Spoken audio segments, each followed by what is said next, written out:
Hello সবাইকে, আমি আবারও একটা মিনি ব্লগ নিয়ে চলে এসেছি। আর আজকে মিনি ব্লগে আমি দেখাবো কিভাবে হোমমেড সোপ বানাচ্ছি। তো আমি ফার্স্টে নিম পাতাগুলোকে ভালোভাবে ধুয়ে নেবার পর এখানে আমি অ্যালোভেরা জেলটাকেও ভালোভাবে ধুয়ে নেবার পর আমি অ্যালোভেরা জেলটাকে কেটে তার জেলটাকে বের করে নিচ্ছি। আর আমি এখানে সোপটাকে আমি ফ্লিপকার্ট থেকে অর্ডার দিয়েছিলাম।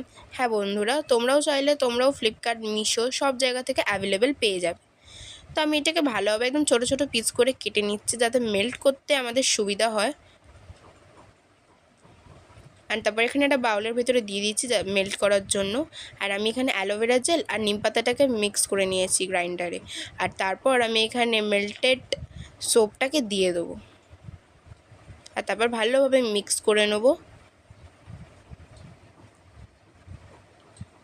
আর তারপর আমি এখানে সোপ মেকারের মধ্যে দিয়ে দেবো। তোমরা দেখতেই পাচ্ছ কনসিস্টেন্সিটা কি সুন্দর হয়েছে না।